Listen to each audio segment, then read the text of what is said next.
gäster. Hörs jag hela vägen bak? Fantastiskt!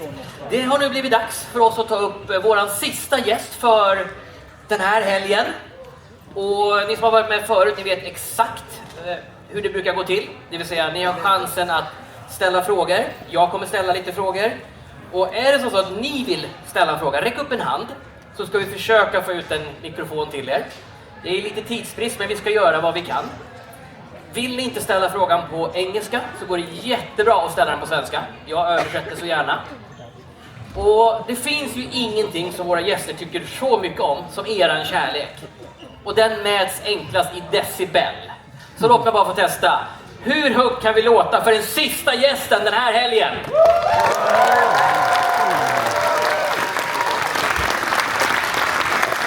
Jag tror att ni kan högre. Hur högt kan vi låta? Kom igen nu, ta in mikrofonerna.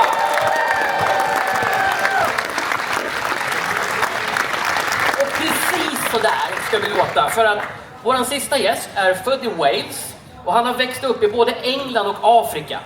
Han är utbildad bilmekaniker och samlar på gamla bilar. Förutom att vara den enda skådespelaren att medverka i både James Bond, Indiana Jones och Sagan om ringen är han också en associate member of the Royal Academy of Dramatic Arts. So, ladies and gentlemen, please give a warm welcome to John Rhys-Davies!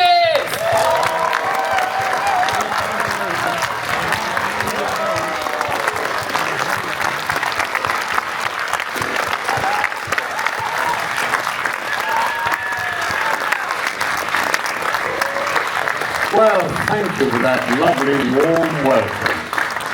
How marvelous. You all look terribly intimidating and very intelligent, and you're going to ask questions that I'm never going to be able to understand, let alone answer. Anyway, what a joy to be with you. Fire away, young man. Yeah, I will fire away, and let's kind of start from the beginning. I would say your big break came in this TV series, Shogun. How come you landed that part?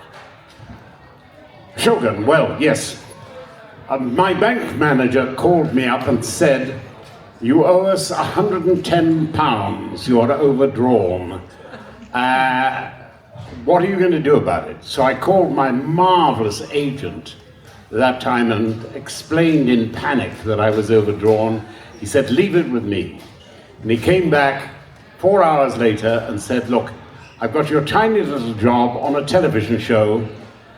You've got to be a real-life copy of a murderer who admitted to killing somebody, and he got away with it. And I hated this man, and I had to be word perfect because it was the first time that a tape recorder had been used to record a confession or an interrogation in British television, in British policing. I did it and did it rather well.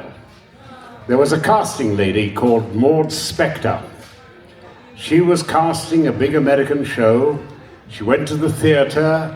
She'd seen all that she needed to see, and she left at half-time, came home, switched on her television set, and she just caught a piece of what I was doing. Called my agent the next day and said, why haven't I met this remarkable young man?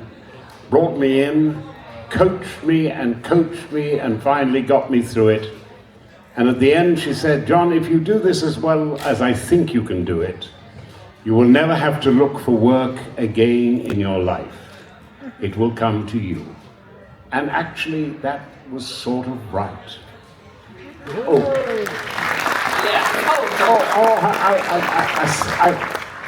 Aside, yes, I got an Emmy nomination out of it, which was rather nice. I've just been looking up the show again because I think I'm going back to Japan to celebrate the Lord of the Rings show, and I wanted to look up some of my old Shogun friends. Almost everyone has died. You remember the sinister Japanese man who boiled an Englishman alive in the pot? That one was Frankie Sakai. Frankie was a well-known comedian in Japan, and a lovely man. He is alas dead, but he had a long and successful career. My dear old friend Richard Chamberlain died earlier this year. Damien Thomas, that devastatingly handsome young man who does the simultaneous translation in it, he died earlier this year. But the saddest story of all, the beautiful girl whose Mieko was played by a Japanese singer called Yoko Shimada. She was the first Asian to gain a Golden Globe nomination. She went back to Japan, and I do not know what happened, but her career went wrong. 3 years ago, she was admitted to a hospital in Tokyo with terminal cancer. Nobody came to visit her. Nobody came to claim the body afterwards. And some 3 months later, after they had cremated her, somebody turned up and said, "I think I know where her parents are buried. I will take her ashes." How you can go from stardom like that to complete insignificance and nothingness just terrifies me. Yeah, I totally do understand. I was thinking about you said you would never have to look for another job. The job will come to you. And you're quite well known for your participation in Lord of the Rings. But I heard that you initially didn't want to participate. Your son had something to do with that. Is that true? My beloved son Ben, yes. I didn't want to play Gimli. Gimli would have been in full makeup, and that would take hours, and I knew that. But more than that, I didn't think Peter Jackson had any idea how big the show would be and how big the problems would be. But my manager, my agent, who is now actually still my manager, said, "John, if you don't take this part, we can't continue to represent you." And then my son said, "Dad, turn this down, I think you're nuts." And I said, "Why?" He said, "Because in every bookshop in the world, there's that much book space devoted to Tolkien. Think of what that means as a worldwide fandom." I went. I spent my time, first 2 weeks, just going to every department to see whether they were even half up to the job. In every department, I saw a level of excellence that I'd only expect to find in the great film capitals of the world. Then I went and saw Peter Jackson directing, answering his crew, and I realized that here was a man who had created an entire film industry to service his vision of Lord of the Rings. I was hooked. I was the first to say, essentially, we are making a masterpiece that will be remembered. And I am so pleased and proud to have been part of it.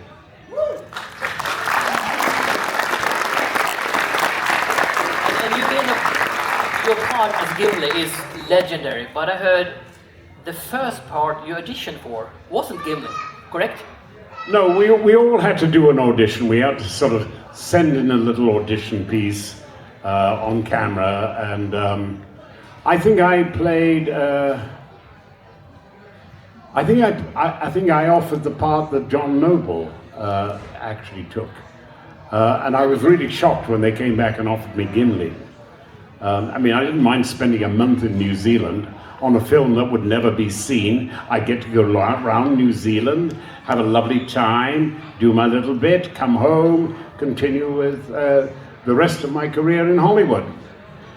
I didn't want to spend 3 years involved with a project where I'd be wearing so much face stuff on that no one would recognize me. You spend 30 years trying to be recognized as an actor, and then you put all that makeup on. I mean, why? Insanity. And when we're talking about getting recognized and makeup, nowadays you can do things with CGI. And I saw some of the new films that are coming, and I'm talking about Squadron 42. Yes. Yes, Squadron 42. What a wonderful cast in that. You tell them who the cast is. You have Gary Oldman, Mark Hamill, Gillian Anderson, Mark Strong, Andy Serkis, and more. I mean, That's right. Now, it's a huge project. Chris Roberts has raised over $500 million to make this game. And, but the technology is changing so rapidly that the stuff he started to do 10 years ago is now so outdated with the new technology. So I've had to do my part twice now, but on a wholly different scale. It will be marvelous when it comes out, but I do have one or two suggestions from people who subscribed to this. Please, can we see it before we die? Yeah, I saw an interview with Mark Hamill from behind the scenes of that. He says, there's no dignity when you're running around in spandex with dots in your face. That's exactly it. We're now all CGI characters. So there's a spot on my forehead there, and there, and there, and there, and there, and there, and then dots like that.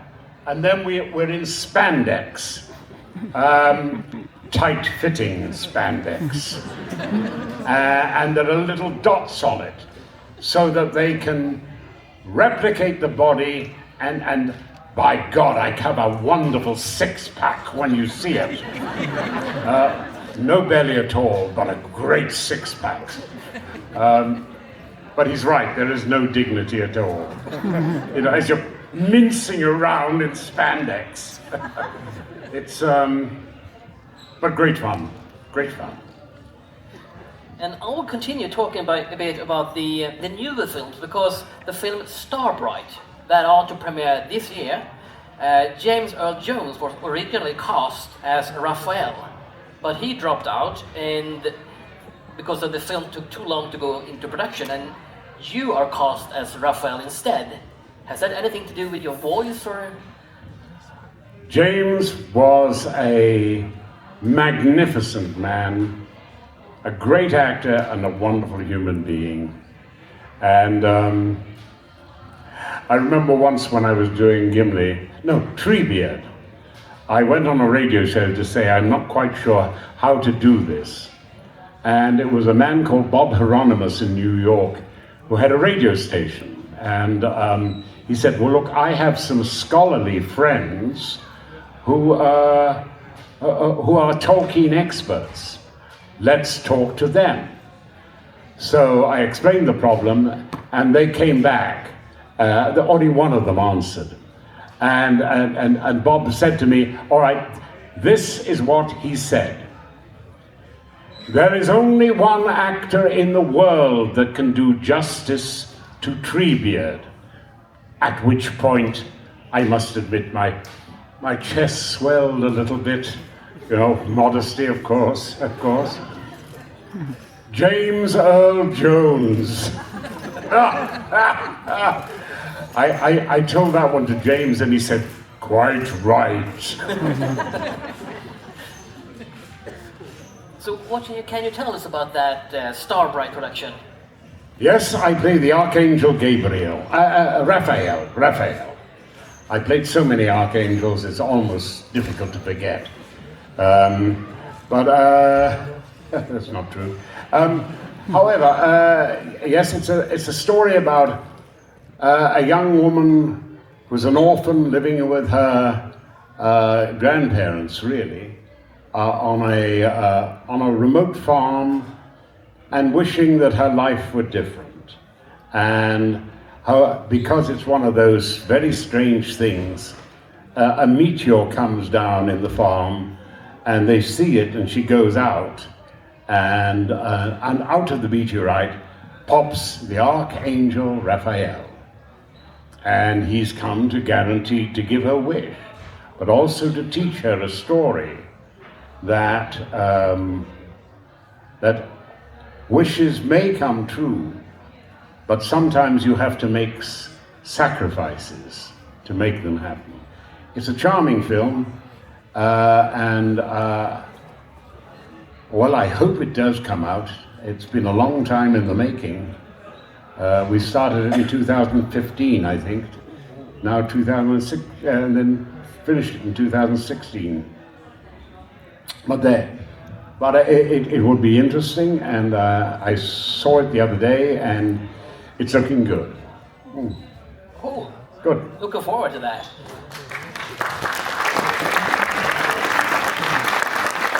That's correct. John is perfect. I mean, we only have 20 minutes. It goes like that. Our time is almost up. But I heard that you like to spend time on the Isle of Man because you can be anonymous there. Is that true? Can you really be anonymous somewhere in the world? When you're wearing a scruffy old overall, covered in grease, buying bits for old cars that you can't actually fit anymore, there's a measure of anonymity. Though I was in the local village store one day, and I wandered into the back, and I heard one person say to another woman, "Who was that?" And she said, "Oh, he's just one of the island's eccentrics." I love. And you mentioned finding parts to cars. I know you collect old cars. Which one is your own favorite in your collection? Well, I'm in Sweden, so I'd have to say the two Volvo 960s, don't I?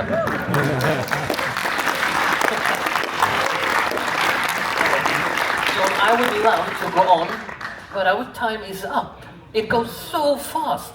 Well, when you've got 20 minutes, you've got an old man who just goes on and on and on. So, Nobody gets a question in. I mean, if you have further questions, don't hesitate to come by John's table and ask them there. That's easy for him to say. All right, and what time does the show close tonight? 6 o'clock. So it's What's the time now? 4:20, and you have photo showed in like 10 minutes. Oh, Lord. Okay. Yeah, it's a tight schedule. Look, I do apologize for being so long-winded in my act, but it was a stupid long question that he asked anyway.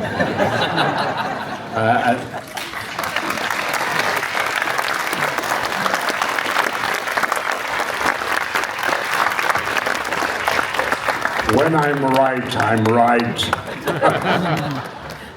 But thank you for being such a wonderful audience. And let me just say that I love coming back to Sweden.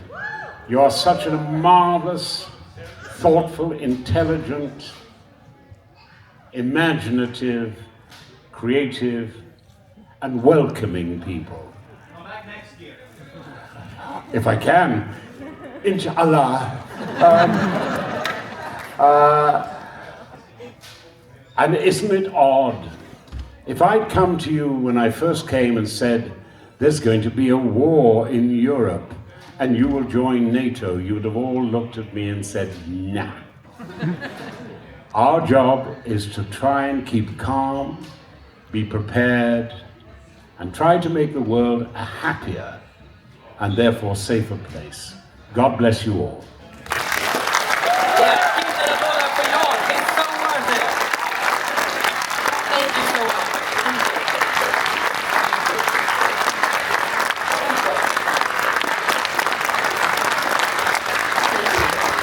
Keep it up, everyone.